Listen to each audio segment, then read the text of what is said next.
సిద్దిపేట జిల్లా దుబ్బాక పట్టణ కేంద్రంలోని కోమటిరెడ్డి రజనీకాంత్ రెడ్డి ఫంక్షన్ హాల్లో బుధవారం దుబ్బాక ఎమ్మెల్యే కొత్త ప్రభాకర్ రెడ్డి ఆధ్వర్యంలో 5 సంవత్సరాలు పూర్తి చేసుకున్న సందర్భంగా దుబ్బాక నియోజకవర్గ స్థానిక సంస్థల ప్రజాప్రతినిధులకు అభినందన పూర్వక ఆత్మీయ సన్మాన కార్యక్రమాన్ని నిర్వహించారు। ఈ కార్యక్రమానికి మాజీ మంత్రి సిద్దిపేట ఎమ్మెల్యే హరీష్ రావు ముఖ్య అతిథిగా హాజరయ్యారు। ఈ సందర్భంగా వారు మాట్లాడుతూ గ్రామీణ ప్రాంతాల అభివృద్ధిలో నాటి ముఖ్యమంత్రి కేసీఆర్ అడుగులు అడుగై పనిచేసిన మీ కృషి మరులేనిదని మాజీ మంత్రి హరీష్ రావు దుబ్బాక ఎమ్మెల్యే కొత్త ప్రభాకర్ రెడ్డిలు కొనియాడారు। ఈ కార్యక్రమంలో రాష్ట్ర SC commission chairman Bakki Venkataiah, Siddipet ZP chairperson Roja Radha Sharma, municipal chairman Ganne Vanitha Bhumireddy, senior నాయకులు బోంపల్ల మనోహరరావు, వెంకట నరసింహారెడ్డి, రొట్టె రాజమౌళి, పంతులు, సోలిపేట సతీష్ రెడ్లతో పాటు జడ్పీటీసీలు, ఎంపీపీలు, సొసైటీ చైర్మన్లు, ఎంపీటీసీలు, మాజీ మార్కెట్ రైతు బంధు అధ్యక్షులు తదితరులు పాల్గొన్నారు।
మరి ఈరోజు ప్రభాకర్ అన్న గారు మీరు పదవీ విరమణ పొందుతున్న సందర్భంలో మిమ్మల్ని గౌరవించాలి। 5 ఏళ్ళు కష్టపడి పనిచేసినారు। మధ్యలో 2 ఏళ్ళు కరోనా వచ్చినా కూడా కరోనాను లెక్క చేయకుండా మా ఎంపీపీలు, మా ఎంపీటీసీలు, జెడ్పీటీసీలు కష్టపడి పనిచేశారు। ఇంత బాగా పనిచేసి ప్రజాసేవ చేసి ప్రభాకర్ అన్న గెలుపులో అద్భుతంగా కృషి చేసిన మీ అందరినీ ఇలా గౌరవించాలని ప్రభాకర్ అన్న మీటింగ్ పెట్టడం చాలా సంతోషం। ఈ కార్యక్రమం నిజంగా మంచి కార్యక్రమం ప్రభాకర్ అన్న పెట్టింది। అసలు ముందుగా మీ దుబ్బాకను మీ అందరినీ కూడా నేను మనస్ఫూర్తిగా అభినందిస్తూ ఉన్నాను। మొన్న పార్లమెంట్ ఎన్నికల్లో రాష్ట్రంలోనే మంచి మెజార్టీ తెచ్చిన నియోజకవర్గంగా దుబ్బాకను నిలబెట్టినందుకు మీకు నా హృదయపూర్వకమైన అభినందనలు। మీకు ప్రభాకర్ అన్నకు అందరికీ కూడా నేను తెలియజేస్తా ఉన్నాను। చాలా కష్టపడి పనిచేసినారు। అయితే ఒక్క విషయం నేను మీకు చెప్పాలి, పదవికి విరమణ ఉంటుంది తప్ప ప్రజాసేవకు విరమణ ఉండదు। ఎంపీటీసీ దిగిపోయినా రేపటి నుంచి మాకేం సంబంధం లేదు అనుకోకూడదు। విరమణ పదవికి ఉంటుంది, ప్రజాసేవకు విరమణ ఉండదు। మీరు తప్పకుండా కృషి చేయాల్సిందే। రేపు మీరు వస్తే ప్రభాకర్ అన్న కూడా ఎంపీటీసీగా మీరు దిగిపోయినా మీకు అదే గౌరవం దొరుకుతుంది, అదే ప్రేమ దొరుకుతుంది। మీరు ఎప్పుడొచ్చినా పనిచేయడానికి ప్రభాకర్ అన్న సిద్ధంగా ఉంటాడు, మేమందరం కూడా ఉంటాం। అందువల్ల ఇదేమి లాస్ట్ కాదు కదా, మళ్ళీ మీలో చాలామంది సర్పంచ్లు అవుతారు, ఎంపీటీసీలు అవుతారు, కోఆపరేటివ్ చైర్మన్లు అవుతారు, ఇంకో రూపంలో పార్టీలో పదవులు కూడా వస్తాయి। ఇదేదో అయిపోయింది అని అనుకోవద్దు, మీ సేవలు తప్పకుండా పార్టీ ఉపయోగించుకుంటుంది, మీకు సముచితమైన స్థానాన్ని కూడా కల్పిస్తామని చెప్పి కూడా మనం చేస్తా ఉన్నాం। అయినా ఈరోజు ఎవరు మనం బాధపడాల్సిన అవసరం లేదు।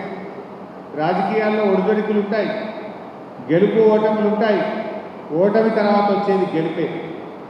గెలుపు ఎప్పుడూ శాశ్వతం కాదు, ఓటమి తర్వాత మళ్ళీ గెలుపు వస్తుంది, తప్పకుండా మళ్ళీ బీఆర్ఎస్ ప్రభుత్వం వస్తుంది। ఇవాళ ఏమేమి చూస్తలేమా, 7 నెలల లోపలనే పల్లెలన్నీ మురికి కూపాలైపోయినాయి। ఈ గవర్నమెంట్ వచ్చినాక 7 నెలల గ్రామ పంచాయతీకి నయా పైసలు తీయలేదు, ఒక్క రూపాయి కూడా గ్రామ పంచాయతీకి తీయలేదు। పారిశుద్ధ్య కార్మికులకు 7 నెలల నుంచి జీతాలు లేవు, ట్రాక్టర్లలో డీజిల్కు పైసలు లేవు, ట్రాక్టర్లకు ఇన్స్టాల్మెంట్ కట్టలేరు, వానకాలం వచ్చింది బ్లీచింగ్ పౌడర్ లేదు, దోమలకు మందు కొడదామంటే లేదు, గడ్డి మందు కొడదామంటే లేదు। మొత్తం గ్రామ పంచాయతీలన్నీ ఆగమాగం అవుతా ఉన్నా ఈ ప్రభుత్వం మొద్దు నిద్రపోతున్నటువంటి పరిస్థితి। స్కూళ్ళల్లో పోతే మిడ్ డే మీల్స్ మధ్యాహ్న భోజనం పెట్టే కార్మికులకు 7 నెలల నుంచి జీతాలు లేవు.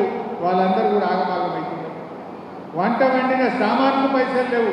వంట వండిన పని చేసిన వాళ్ళకు జీతాలు లేనటువంటి పరిస్థితి ఇలా స్కూళ్ళల్లో ఉంది. నిన్నేదో స్కూల్లో చెప్తున్నారు మా సర్పంచ్ గారు, కరెంటు బిల్లు కట్టలేదని స్కూల్కి కరెంటు కట్ చేసిందట. అంటే ఈ ప్రభుత్వానికి అసలు పరిపాలన చేతనైతలేదు. పాలన గాలి వదిలేసిండు. ఎక్కడ చూసినా ఆత్మహత్యలు, ఎక్కడ చూసినా మానభంగాలు, మర్డర్ కేసులు జరుగుతూ ఉన్నాయి, హత్యలు జరుగుతూ ఉన్నాయి. నిన్న మనం చూసినాం ఖమ్మం జిల్లాలో ఒక రైతు పురుగుల మందు తాగి ఆత్మహత్య చేసుకున్న వీడియో మనందరం కూడా చూసాం. ఇప్పుడే ఈడ కూర్చొని చూస్తున్నా ముఖ్యమంత్రి గారి జిల్లా మహబూబ్ నగర్లో కలెక్టర్ ఆఫీస్లో ఇంకో రైతు ఇలా పురుగుల మందు తాగిన వీడియో వస్తూ ఉన్నది.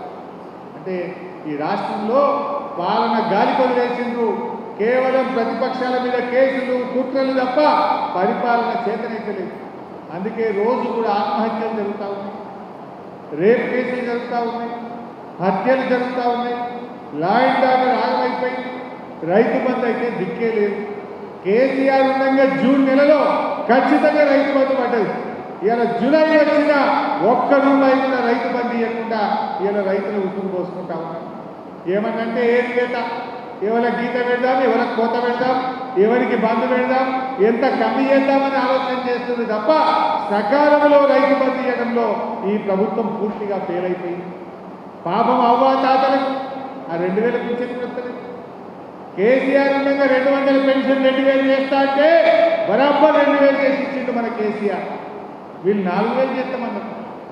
ఇంటికి 2 పింఛన్లు ఇస్తామన్నారు. అవ్వకి ఇస్తాం, తాతకి ఇస్తామన్నారు. ఇంట్లో కొడుకు ఉద్యోగం చేసినా ఇస్తామన్నారు. 4000 ఇస్తామన్నారు. 4000 ఎడిపోయినాయో, ఇంటికి 2 పింఛన్లు అడిగిపోయినాయో, కొడుకు నౌకరింటే పింఛన్ అడిగిపోయిందో కానీ ఇచ్చే 2000 వస్తలేవు. 2 నెలల పెన్షన్ బాకీ పడ్డారు. మే నెల పెన్షన్ రాలే, జూన్ నెల పెన్షన్ రాలే, 2 నెలల పెన్షన్ బాకీ పడ్డారు. ఏప్రిల్ నెల పెన్షన్ మొన్న ఇచ్చింది, జూన్ 25 తారీఖు ఇచ్చింది. అది ఏప్రిల్, మే బాకీ, జూన్ బాకీ. అంటే పక్కన ఏమో ఆంధ్రప్రదేశ్ 4000 ఇచ్చిండు, ఈయన 4000 ఎడగని బాండ్ పేపర్ మీద రాసిచ్చిండు. 100 రోజుల్లో 4000 పింఛన్ ఇస్తామన్నారు.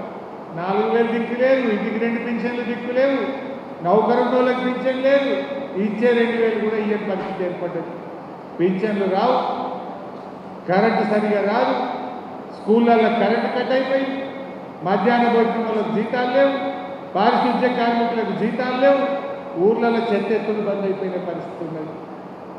రైతు బంధురా, కళ్యాణ లక్ష్మి చెక్కులు 7 నెలల కళ్యాణ లక్ష్మి చెక్కులు వస్తలేవు. ఆడోడు ఈడోడు వచ్చినాయంటే అవి అప్పటి మన గవర్నమెంట్ బాబా చెక్కులే ఇంకా వస్తున్నాయి. ఈ గవర్నమెంట్ వచ్చినప్పటి నుంచి ఇప్పటికీ తులం బంగారం దిక్కు లేదు. కళ్యాణ లక్ష్మి వచ్చే ₹1,00,000 కూడా బంద్ అయిపోయింది. సర్కార్ దవాఖాన పోతే కేసీఆర్ కిట్టు బంద్ అయిపోయింది, న్యూట్రిషన్ కిట్టు బంద్ అయిపోయింది, అన్నీ బందే. కోతలు పెట్టుడు, బంధు పెట్టుడు. ఇంతకు మించి కొత్తగా ఒక్కటంగా వచ్చింది ఈ ప్రభుత్వం వచ్చినప్పుడు. కేసీఆర్ కిట్టు బంధు, కళ్యాణ లక్ష్మి బంధు, న్యూట్రిషన్ కిట్టు బంధు, 24 గంటల కరెంట్ వస్తలేదు బాయికాడ, గ్రామ పంచాయతీలకు నిధులు బంద్ అయిపోయినాయి. ఇగో ఇది ప్రభుత్వం పనితీరు. ఇప్పటికే ఆశా వర్కర్లు రోడ్డెక్కింది, అంగన్వాడీ టీచర్లు రోడ్డెక్కింది, ఉద్యోగస్తులు టీచర్లు నోటీసులు ఇస్తున్నారు. ఇక మేము కూడా రోడ్డెక్కమంటున్నారు. ఎవరిని మీరు ఉద్ధరించారు? పాపం రైతులను ఆగం చేసింది. నేను నిన్నెప్పుడో వ్యవసాయ శాఖ అధికారులతో అడిగిన, జిల్లాలో నాట్లు ఎంత పడ్డాయి వేయని అడిగిన. ఏడాసారి అంతా 3% పడ్డాయి నాట్లు. అరే జూలై వచ్చింది 3% ఏంటయ్యా అంటే కాలం కింది మీద కనబడుతుంది. ఈ కాంగ్రెస్ వాళ్ళు మున్పటి లెక్క మన లెక్క కాలువల నీళ్ళు ఇస్తారో ఇయ్యరో, చెరువులు నింపురో నింపరో నమ్మకం కుదురుతలేస్తారు. అందుకే నాట్లు పోతలేదు అంటున్నారు. ఇది వీళ్ళ పరిస్థితి. ఆనాడు కేసీఆర్ ఉండగా ధైర్యం ఉండే, అరే కాలని కాకపోయినా కేసీఆర్ ఉన్నాడు, కాళేశ్వరం కాలువలు వస్తాయి, మా కూడేది వాగుల నీళ్ళు వస్తాయి, మా చెరువులు నిండుతాయి అనే ధైర్యం ఉంది. ఈ కాంగ్రెస్ వాళ్ళు దాన్ని కూడా ఎండబెట్టే పనిచేస్తున్నారు. ఈ రకంగా పరిపాలన గాలి కొదిలేసిండ్రు. కేవలం ప్రతీకారం, పగ, దీని మీద మాత్రమే దృష్టి పెట్టిండ్రు. రేపు ఏమవుతుంది? ఈ రకంగా చేస్తే ప్రజలు ఊరుకుంటారా? తప్పకుండా మళ్ళా మా కేసీఆర్ మాకు కావాలి, మా బీఆర్ఎస్ మాకు కావాలని ప్రజలు తప్పకుండా మనం గౌరవిస్తారు. అందువల్ల మీరు మంచిగా ముందుకు పోదాం, ధైర్యంగా ఉండండి. మీకు తెలియదా, మనం మంచిగానే చేసినాం, కాంగ్రెస్ వాళ్ళు ఇంకా బాగా చేస్తామన్నారు. మనం 1,00,000 ఇస్తే వాళ్ళు తులం బంగారం కలుపుతామండి, మనం 2,000 ఇస్తే వాళ్ళు 4,000 ఇస్తామండి పింఛన్, మనం రైతు బంధు 5,000 ఇస్తే వాళ్ళు 7,500 అని, మహిళలకు 2,500 అండి. ఏమన్నా వస్తుందేమో అని ప్రజలు ఆశించడం తప్పు కాదు. ప్రజలు తప్పకుండా మంచి అయింది అనుకున్నారు, కానీ ఇట్లా ఎలకల పడేస్తారని అనుకోలే. ఇప్పుడిప్పుడే ప్రజలకు అర్థమవుతా ఉంది. తప్పకుండా మన భవిష్యత్తు ఉంటుంది, మంచిగా పనిచేద్దాం. రేపు మళ్ళీ మీరు నిలబడ్డప్పుడు కూడా మీరు రేపు ఎంపీటీసీలుగా, సర్పంచ్లుగా, జెడ్పీటీసీలుగా నిలబట్టే ప్రభాకర్ అన్న నేను తప్పకుండా మీకోసం కష్టపడతాం. మిమ్మల్ని అందరినీ కూడా గౌరవించి నిలబెట్టి కాపాడుకుంటామని చెప్పి కూడా నేను మనవి చేస్తాను. ఏ కార్యకర్త కూడా అధైర్యపడకండి, తప్పకుండా మళ్ళీ మన రోజులు వస్తాయి. ఒక కాలం ఎప్పుడూ తిరుగుతూనే ఉంటుంది, ఒక దగ్గర ఆగదు. మళ్ళీ రేపు వచ్చే ప్రభుత్వం బీఆర్ఎస్ ప్రభుత్వమే ఉంటుంది. అది ఎప్పుడన్నా రాని ఎన్నికలు రాక తప్పదు, బీఆర్ఎస్ ప్రభుత్వం రాకుండా ఉండదు. అందువల్ల మీరు ధైర్యంగా ఉండండి, ప్రజల్లో చర్చ పెట్టండి, ప్రజాసేవ కొనసాగించండి, ప్రజల కష్ట సుఖాల్లో పాలు పంచుకోండి. రేపు ఎప్పుడు స్థానిక సంస్థల ఎన్నికలు జరిగినా దానికి మనం సిద్ధంగా ఉందాం. మీరు ఇవాళ ఎంపీడీసీగా దిగిపోతున్నారు, మీకు కూడా ఏ నెల జీతం రాదు. ఈ కాంగ్రెస్ గవర్నమెంట్ వచ్చినప్పటి నుంచి ఎంపీడీసీలకు జీతం రాలేదు, జెడ్పీటీసీలకు జీతం రాలేదు. ఎంపీడీసీలకు జీతాలు రావు, జెడ్పీటీసీలకు జీతాలు రావు, సఫాయి కార్మికులకు పారిశుద్ధ్య కార్మికులకు జీతాలు రావు, ముసలోళ్ళకు అవ్వాతాతలకు ఆదర పింఛన్ రాదు, కళ్యాణ లక్ష్మి చెక్కు రాదు, దవాఖాన పోతే కేసీఆర్ కిట్టు రాదు. ఇగో ఇది కాంగ్రెస్ పాలన.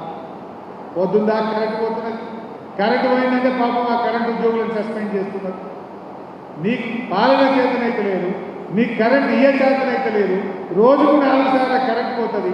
రైతులకు మోటార్లు కాలుతున్నాయంటే ఎవరైనా మాట్లాడితే కరెంటులను ఉద్యోగుల మీద కేసులు పెడతా ఉన్నారు, ఉద్యోగులకు మెమోలు ఇస్తూ ఉన్నారు, ఉద్యోగులను వేధిస్తూ ఉన్నారు. నీకు పాలన చేతనైతే లేదు. 9 ఏళ్ళు కేసీఆర్ ఇస్తాడెట్లా, నీకు ఇయ్య చేతగాలు ఎట్లా అని అడుగుతా ఉన్నాను. అప్పుడు గదే ఉద్యోగులు, ఇప్పుడు గదే ఉద్యోగులు. 9 ఏళ్ళ కన్ను రెప్పగొట్టినంతసేపు కేసీఆర్ కాలంలో కరెంటు పోలేదు, మరి ఇప్పుడు ఎందుకు పోతున్నది అంటే నీకు పాలన చేతనైతే లేదు. ఆనాడు బాయిల కాడ మోటార్లు కాలలే, ఇవాళ ఎందుకు కాలుతున్నాయి, నీకు పాలన చేతనైతే లేదు. ఇవి వాస్తవాలు. కానీ నీ చేతగాకనాన్ని ఉద్యోగుల మీద పెట్టి ప్రజలను ఉద్యోగుల మీద ఉసురు పోసుకుంటున్నటువంటి ప్రభుత్వం ఇప్పుడిప్పుడే ప్రజలకు అర్థమవుతా ఉంది. అందువల్ల మనం కూడా ఓపికగా ప్రజల్లోకి వెళ్దాం. తప్పకుండా రేపు ప్రతిపక్ష రాజకీయ పార్టీగా ప్రజా పోరాటాలు, ప్రజల పక్షాన మనం గట్టిగా నిలబడి ప్రయత్నం చేద్దాం. భవిష్యత్తు మనకే ఉంటుంది. ఎవరు అధైర్యం పడకండి.